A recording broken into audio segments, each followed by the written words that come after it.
Sakamoto days के episode number 5। चलिए जानते हैं इसकी आगे की कहानी को बिना किसी देरी के। एपिसोड की शुरुआत में हम ओबिगुरो और लू की फाइट देखते हैं। लू को चढ़ गई थी, लेकिन फिर भी वो काफी अच्छा लड़ रही थी। अगर हर 10 सेकंड में वो ओबिगुरो को नहीं छुएगी तो उसके आदमी शिन को मार देंगे। लू अपनी चोटी से भी ओबिगुरो को टच करती है, जो देख शिन चिल्लाता है कि इस बात को मजाक में मत लो। लू एक बोतल और पीती है और अब तो ओबिगुरो उसे छू भी नहीं पा रही थी, लेकिन लू ओबिगुरो को पीट देती है। ओबिगुरो कहती है कि चलो अब मुझे मारने की कोशिश करो। लू बोलती है कि मैं तुम्हें नहीं मारना चाहती, क्योंकि ये उनकी फैमिली का रूल नंबर 1 है। ओबिगुरो पूछती है कि कौन सा रूल, जिस पर लू बताती है कि इस रूल को उनकी पूरी फैमिली फॉलो करती है। साकामोटो, शिन, इओई और हाना भी, वो सब उसकी फैमिली है और वो उनसे बहुत प्यार करती है। ओबिगुरो बोलती है कि तुम्हारा तो साकामोटो फैमिली से कोई कनेक्शन भी नहीं है। ये सुन लू बहुत गुस्सा हो जाती है, लेकिन ओबिगुरो को जोर से नहीं मारती। अब अचानक ही लू का सारा नशा उतर जाता है और वो सोचने लगती है कि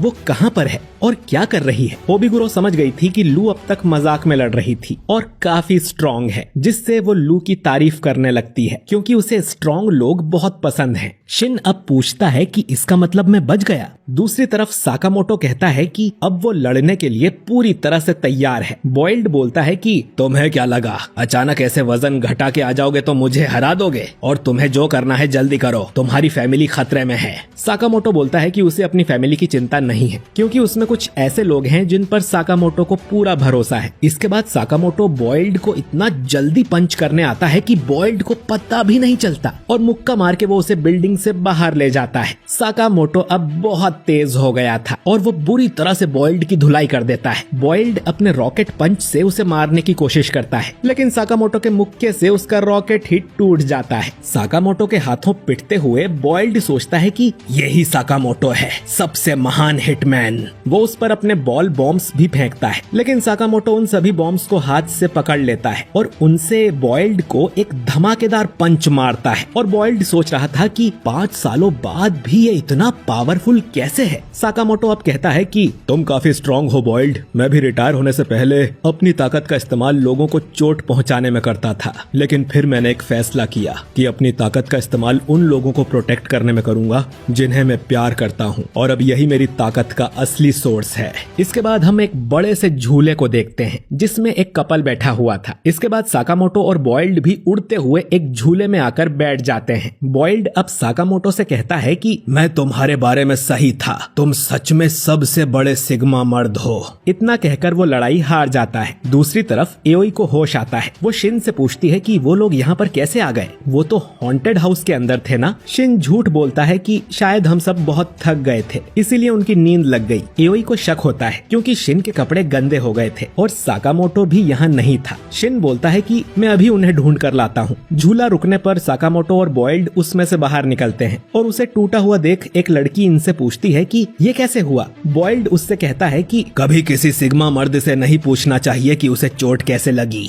लड़की बोलती है कि उसे तो बस ये जानना है कि ये नुकसान हुआ है, उसका पैसा कौन देगा। इसके बाद बॉइल्ड साकामोटो की तारीफ करता है और कहता है कि अब वो उसके पीछे नहीं आएगा। साकामोटो एक दुकान पे 5 बंस खरीद कर खाने लगता है। अब बॉइल्ड भी खाने के लिए एक मांगता है, जिस पर साकामोटो उसे अपना बन दे देता है, क्योंकि बाकी उसकी फैमिली के लिए थे। तभी शिन यहाँ आ जाता है और ये देख हैरान हो जाता है कि साकामोटो इतना पतला कैसे हो गया। साकामोटो कहता है कि आज कुछ ज्यादा ही भाग दौड़ हो गई, इसीलिए मेरा वजन कम हो गया। बॉइल्ड पूछता है कि अब तुम क्या करोगे, तुम्हारे सर पे इनाम जो लगा है, डोंडेनकाई उसे मारने और भी आदमी भेजेगा। लेकिन तभी साकामोटो को एओई दिखती है, जिसने इनाम वाली सारी बात सुन ली थी। वो तीनों को फूड कोर्ट में बैठाकर उनसे सारी बात पूछती है। वहीं लू और ओबिगुरो हाना के साथ बुढ़ी के बाल खाने जाती हैं। साकामोटो अब एओई को सच बता देता है कि उसके सिर पे इनाम लगा हुआ है और आज ही कई सारे हिटमैन उसे मारने की कोशिश कर चुके हैं। ये सुन एओई गुस्सा हो जाती है, क्योंकि साकामोटो ने इतनी बड़ी बात उससे छुपाई। साकामोटो अब डर के छुप जाता है, तो बॉइल्ड उसकी जगह पर बोलता है कि साकामोटो बस चाहता था कि तुम लोग आज का दिन अच्छे से एंजॉय करो बिना किसी चिंता के। एओई अब बॉइल्ड को धमकी देती है कि वो साकामोटो को मारने की कोशिश ना करे, जिस पर बॉइल्ड तुरंत ही मान जाता है। एओई अब साकामोटो को उनका फैमिली रूल नंबर 6 याद दिलाती है कि वो एक दूसरे से कोई झूठ नहीं बोलेंगे और कोई बात नहीं छुपाएंगे, तो जल्दी जाकर इस इनाम वाली प्रॉब्लम का सफाया करो, जिसके लिए साकामोटो मान जाता है। इसके बाद पार्क में परेड होने लगती है, जिसे ये सब देखने जाते हैं। शिन साकामोटो से पूछता है कि वो लोग अब क्या करेंगे। साकामोटो कहता है कि जिसने भी उसके सिर पे इनाम लगाया है, इन्हें उसे ढूंढना होगा। बॉइल्ड कहता है कि ये बात डोंडेनकाई के बॉस को पता हो सकती है, लेकिन उन्हें नहीं पता कि उनका बॉस कहाँ पर है और न ही इस काम में वो साकामोटो की कोई मदद करेंगे। इसके बाद दोनों इन्हें गुड बाय कर यहाँ से चले जाते हैं। अब अगले दिन साकामोटो, लू और शिन एक वीडियो रेंटल स्टोर में जाते हैं। हम देखते हैं कि साकामोटो कल से इतना ज्यादा खा रहा था कि उसने एक ही दिन में अपना वजन वापस बढ़ा लिया था। वीडियो स्टोर में ये लोग डोंडेनकाई नाम की एक सीडी ढूंढते हैं। साकामोटो बताता है कि ये जगह एक इंफॉर्मेशन बैंक है, इन्हें जो भी इंफॉर्मेशन चाहिए उसकी मूवी यहाँ पर मिल जाएगी। ये लोग डोंडेनकाई की मूवी लेकर एक कमरे में जाते हैं। मूवी में इन्हें पता चलता है कि डोंडेनकाई एक हिटमैन एजेंसी है, जिसमें 50 से भी ज्यादा हिटमैन्स हैं। इन्होंने कौन सी बिल्डिंग को अपना अड्डा बनाया था, ये भी इन्हें पता चलता है और ये सारी बातें शिन अपनी डायरी में लिख रहा था। वहीं साकामोटो तो मूवी के दौरान ही सो गया था। ये फिल्म देखने के लिए इन्हें लाखों रुपए की पेमेंट करनी पड़ती है। साकामोटो कहता है कि अपने हिटमैन वाले दिनों में उसने कुछ पैसे जमा किए थे। इसके बाद स्टोर ओनर साकामोटो से कहता है कि उसे थोड़ा बच के रहना चाहिए, उसका सामना अपने कुछ पुराने साथियों से हो सकता है। साकामोटो पूछता है कि वो किस बारे में बात कर रहा है, जिस पे स्टोर ओनर कहता है कि उसकी मूवी अभी तक नहीं आई है और इससे ज्यादा वो कुछ नहीं बता सकता। इसके बाद एक बिल्डिंग के अंदर हम ऑर्डर ग्रुप को देखते हैं, जो कि खाना खा रहे थे, जिसमें हियो नागुमो से पूछता है कि क्या ये सच है कि तुम साकामोटो से मिलने गए थे। नागुमो बोलता है कि साकामोटो का तो मैंने नाम भी नहीं सुना, पता नहीं वो कहाँ होगा। जो सुन हियो गुस्सा हो जाता है। शिशिबा उसे शांत रहने को कहता है, क्योंकि जल्द ही उनका मास्टर यहाँ आने वाला है। हियो अब चाकू निकालते हुए कहता है कि मुझे इस नागुमो पर बिल्कुल भरोसा नहीं है। नागुमो उसका चाकू अपने कांटे से रोक लेता है कि मेन डिश को आने दो, फिर चाकू निकालना। ओसारागी नाम की लड़की शिशिबा से कहती है कि वो खिचड़ी ना खाए। शिशिबा अब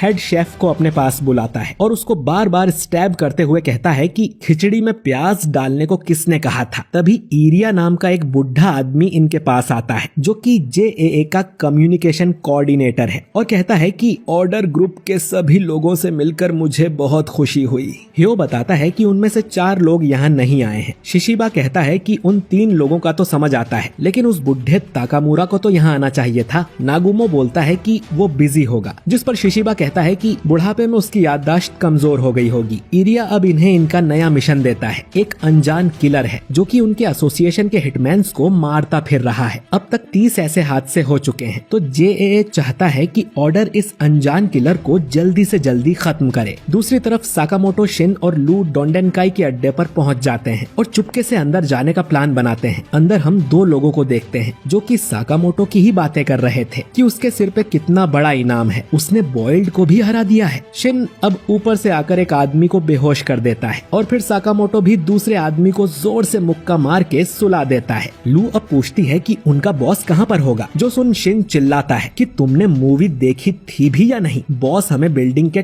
टॉप फ्लोर पर मिलेगा, जहाँ तक इन्हें विंडो से जाना होगा। ये लोग अब विंडो से होकर टॉप फ्लोर पर पहुँच जाते हैं, लेकिन शिन को किसी के भी मन में आवाज सुनाई नहीं दे रही थी, मानो कि फ्लोर पर कोई था ही नहीं। ये लोग अब बॉस के कमरे का दरवाजा खोलते हैं और अंदर देख हैरान हो जाते हैं। अंदर ढेर सारी डेड बॉडीज पड़ी हुई थी और उनके बीच नागुमो बैठा हुआ था। नागुमो बोलता है कि उसने डोंडेनकाई के सभी हिटमैन और उनके बॉस को भी मार दिया है और अब साकामोटो की बारी है। इतना कहकर नागुमो बहुत तेजी से शिन के पीछे आता है और उसकी गर्दन में अपना चाकू घुसा देता है, लेकिन असल में शिन को कुछ नहीं हुआ था और नागुमो के हाथ में नकली चाकू था और उसने फिर से इन दोनों को बुद्धू बना दिया, जिस पर ये उसकी पिटाई करने लगते हैं। नागुमो कहता है कि उसे भी डोंडेनकाई से कुछ काम था, लेकिन वो जब यहाँ आया तो किसी ने पहले ही सबको मार दिया था। वो बताता है कि कोई अनजान किलर है जो कि हिटमैन्स को मारता फिर रहा है। पिछले मंथ ही करीब 1000 हिटमैन मारे जा चुके हैं और ये कातिल हमेशा एक्स मार्क छोड़कर जाता है, इसीलिए ये लोग उसे एक्स या स्लर कह के बुलाते हैं। साकामोटो समझ जाता है कि ऑर्डर ग्रुप भी इसमें इन्वॉल्व है। लू पूछती है कि आखिर ये ऑर्डर क्या है। नागुमो बताता है कि वो एक स्पेशल ग्रुप है जिसमें एसोसिएशन के सबसे बेस्ट हिटमैन होते हैं और उनका काम है जेएए के अंदर कानून बनाए रखना और कोई हिटमैन ज्यादा होशियारी दिखाए तो उसे मार देना। और साकामोटो भी ऑर्डर का मेंबर रह चुका है। नागुमो साकामोटो से भी कहता है कि इस अनजान किलर से बच के रहे, क्योंकि ये किलिंग तभी शुरू हुई थी जब साकामोटो के सिर पे इनाम लगा था, तो इन दोनों में कुछ कनेक्शन हो सकता है। इसके बाद हम एक अनजान आदमी को देखते हैं जो कि दीवार पे